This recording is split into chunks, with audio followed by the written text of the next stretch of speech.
All right, so let's dive into the lab testing module. Let's just talk all things labs. So it's important to know that labs, regardless of whether it is a hair sample, it is blood, stool, saliva, they are going to be really great at understanding what is going on at the cellular level. The key is, in order to be able to understand what's going on at the cellular level, we have to understand how to properly interpret your labs. So when it comes to hormones in particular, you can test hormones via urine, saliva, and blood. They all offer their pros and cons. But when you test hormones, instead of just kind of like throwing things and hoping they stick, you actually can understand what it is that your specific body needs, where your levels are, and then also it's going to help to explain perhaps some of what you are experiencing. So I like to say test, don't guess. It's important that we are assessing accurately. Now, I'm not saying you need to get these things tested every 3 months, 4 months, 6 months. When it comes to hormones like estrogen, progesterone, testosterone, yearly, right? That can be done. So let's talk about first conventional testing, conventional lab analysis.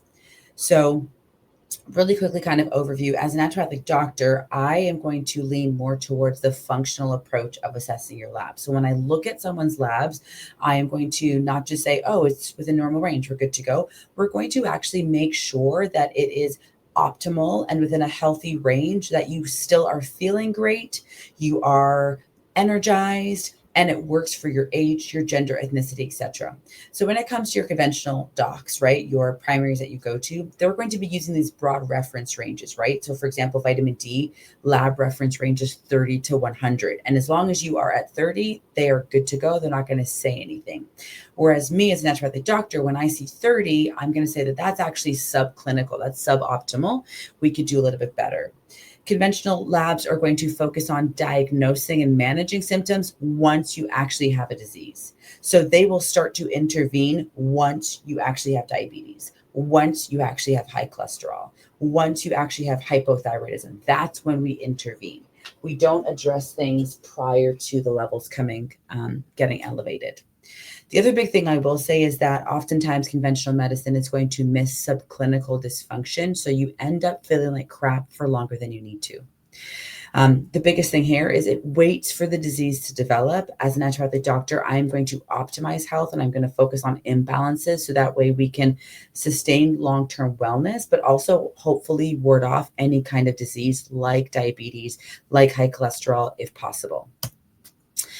Both conventional and functional lab tests have a place when it comes to assessing your hormones. It's just all about knowing what's going to be the best for you. I think yearly blood work is always a really great place to start because it's going to let us know how many of your key organs, like your additional players, are functioning. And then we can go deeper with functional lab testing. So again, just to reiterate and recap, conventional medicine, we're using standard lab ranges. We're going to only assess or address an issue if it shows up high or low on your labs. If we only focus and rely on conventional analysis, we are going to end up feeling like crap for longer than we need to. Blood work is great for quick, easy, right? If you're feeling under the weather, if you're wondering if you have a UTI, great, blood work, let's assess it. If you are suspecting something is off with insulin, let's use blood work. Now, functional lab testing would be kind of the opposite, right? So we want to do a deeper dive. If you're someone who gets recurring yeast infections, then we can do a deeper dive with functional labs and see what's going on. So like I said, going beyond the basics, we want to assess pathways, right? We want to make sure that things are operating optimally. That's when we can do functional testing. So sometimes more is more. Now, let's take a second to talk about yearly blood work. So many of the labs that you get done at your yearly physical can actually provide a good insight into what's happening within your body. And so I want to just go through a couple of examples of what your typical yearly blood work would look like. Things like a CBC, complete blood cell count, comprehensive metabolic panel, lipids, etc. So let's take a look at a few examples here. So your complete blood cell count is taking a look at all of the cells within your blood, white blood cells and all the different types of white blood cells, red blood cells, etc. So what we can get is we can take a look and see if you have any anemia. Is there any infection? Is there any inflammation? What about allergies? That can all be deduced by looking at a complete blood cell count. Okay, but again, we have to know how to do the proper analysis of complete blood cell count, which we'll get into. Couple of key things that I want to point out with your complete blood cell count. So white blood cells, again, when we look at it, the range is 3.8 to 10.8. With functional medicine, again, there's that optimal narrower range, 5 to 8. Anything over 8, we're thinking an overactivated immune system. You might be fighting an infection. If it's under 5, we might be thinking immune suppression. This is where we want to go deeper dive. Red blood cells are some things that I like to look at, hemoglobin, hematocrit, etc. Now we have lipid panels, right? So if you get put on a statin, it's usually because your total cholesterol is over 200 and we start to panic. But again, as a functional medicine doctor, as an naturopathic doctor, I am going to look at how does that cholesterol break down in your body. HDL being at 45 is low. Triglycerides, anything over 80, and I'm already addressing it. This is a sign of insulin resistance or metabolic resistance, metabolic syndrome. So again, we like to break things down and assess it. So this is how I would interpret a lipid panel. What's your LDL? What's your HDL? Your triglyceride to HDL ratio, is it 1-to-1 or close to 1-to-1? Then we have our comprehensive metabolic panel. This looks at things like your liver, kidney, metabolic health. It looks at glucose. It looks at AST, ALT, which are going to be liver markers. If these are elevated, it could indicate things like non-alcoholic fatty liver disease, which is becoming more and more common in today's society. It looks at things like BUN, so blood urea nitrogen, which can indicate either dehydration, depending on where you are, or potentially low stomach acid, which could be causing reflux. Some bonus labs, things like vitamin D, insulin, hemoglobin A1C. ESR is a marker of chronic widespread inflammation, which I think is important to look at because we do know that there are diseases that can cause chronic inflammation that can start to impact your health and wellness. So I personally recommend for my patients who are now in their maintenance phase, these are the labs that they are getting done every single year. So CBC, CMP, lipid panel. We take a look at TSH, hemoglobin A1C, insulin, ESR, and vitamin D. Again, these I would be considered to be yearly recommended labs. Now let's go into labs for testing and assessing our OAT triad, right? So let's start with the ovarian levels. So in order to assess your ovarian health, maybe you're having really painful periods or fibroids or PCOS, we're going to want to look at things like estrogen. How does estrogen break down? We're going to want to look at things like progesterone, testosterone. If you're going to be doing your ovarian hormones and assessing them via blood, days 19 to 21, if you have a 28-ish day cycle. We can also use urine and saliva as well. Other hormones that you might want to look at, like DHEA, total estrogens, pregnenolone, sex hormone binding globulin, etc. If you are going to be getting blood work done, the ratio 10-to-1, just kind of keep that in mind. If you have a healthy estrogen to progesterone ratio, it should be 10-to-1. So for every 10 molecules of estrogen, 1 molecule of progesterone. If that ratio is not 10-to-1, we have either progesterone insufficiency or estrogen dominance. So this is an example of one of the ways in which we can apply functional testing for looking at hormones. So this is the HUMAP test. This is taking a look at how your body breaks down hormones like estrogen, like progesterone, like pregnenolone. Then we have saliva profile testing by ZRT. This is going to look at cortisol, DHEA, estrogen, progesterone, and testosterone. Then we actually have specific testing for menstrual cycle mapping. This is going to be great if you struggle with like really intense PMS or PMDD, which is premenstrual dysphoric disorder. That can also be a really great way to support and look into ovarian levels.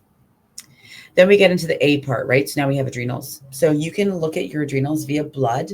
If you're going to get that done, it needs to be done in the morning before 9 a.m.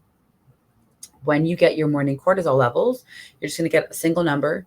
That number you will then multiply by 1.5. And whatever that answer is, it should be between 25 to 40 for healthy daily cortisol levels. But what I really like to do is run an adrenal profile test. And I like adrenal profile testing because it's going to give you a graphical representation of what your cortisol looks like throughout the day. So instead of just giving you like one set number, it's going to break down what does your cortisol do throughout the course of the day. Does it start off pretty good and then drops and then spikes again? Does it just drop and stay low? Do you have an elevated evening cortisol? This we consider to be like tired and wired. That could be an indication of what that is. Or do you just have elevated cortisol throughout the entire day, right? So again, you can do blood. It's a snapshot, that one moment. But if we were to look at something like an adrenal profile, it could actually give you an idea of what's going on throughout the course of your day. And then we get into thyroid testing. So thyroid testing, really blood is going to be the best way to test. There's some additional functional tests that we can do to see if thyroid is functioning optimally. But for assessing thyroid, it's blood. TSH, if TSH is elevated, it's hypothyroid. If TSH is low, it's hyperthyroid. Now, the other things that you could look into would be like free T3, free T4, reverse T3, and then even thyroid antibodies. So there's different types of antibodies. There's thyroid peroxidase, thyroglobulin, there's thyroid receptor antibodies, and then thyroid stimulating. Okay, so antibodies can also give a really good picture. I highly recommend testing thyroid antibodies during that postpartum period as well. And then just a couple of ideal ranges when it comes to your blood work and your thyroid. Now, if thyroid is looking good, adrenal is looking good, and you're still not feeling the best, then I would say let's take a deeper dive and let's look and see what else could be going on. GI map testing, I like to look at, especially for my thyroid folks who have a lot of GI issues, and that's because your thyroid and gut develop at the same time in utero, so meaning that they're going to come from the same tissue. And so I often see people with GI issues and thyroid issues with thyroid issues also have GI issues, whether it's an overgrowth, candida, mold, fungus, etc. So GI map test, it's going to look at good bacteria. It's going to look at bad bacteria. It's going to look at candida, worms, parasites, right? Parasites have always been very trendy. And I always say, before you take something for a parasite, test. It also is going to look at how healthy is your lining of your gut? How healthy is the immune system, which is found in your GI? How healthy is the second phase of detox, which goes down in your GI? So it's a really great comprehensive additional test that you can get done. Hair mineral testing. This is going to look at any kind of heavy metal exposures.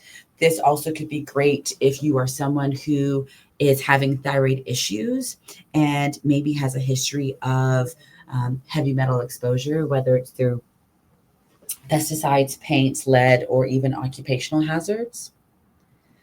So this would be an example of what the results look like. So it's going to break it down. Anything in green, obviously, is where you're going to want to be, and it will actually show you which minerals, which heavy metals have been accumulating in the body.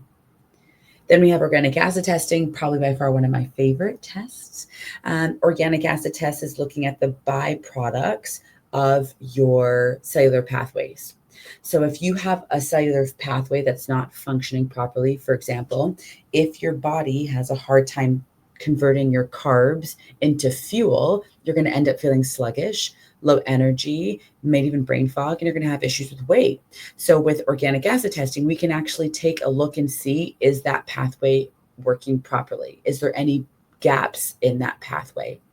It also gives a snapshot of gut health. It takes a look at your B vitamins. It takes a look at neurotransmitters, dopamine, GABA, serotonin. So it does a really good job at assessing multiple aspects of health to really ensure that you're where you need to be.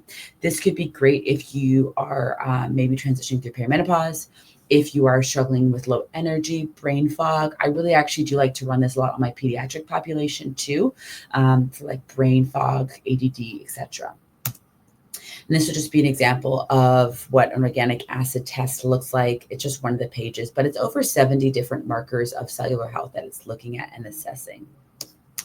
So that was lab testing. Okay, I know that was a lot, but the best place to understand it is pull out some old labs and start to see if your ranges fall within some of the examples that I gave. Also in this module, you'll find how to understand your yearly labs and then some functional lab testing in detail. There's 2 different handouts on that. But up next, we're going to start putting things together. We're going to start talking about diet changes, exercise, heart rate, supplements, lab levels. We're going to start putting your plan together. So I look forward to working with you in the next module. And as always, any questions, emails, comments, just send us a message. See you in the next one.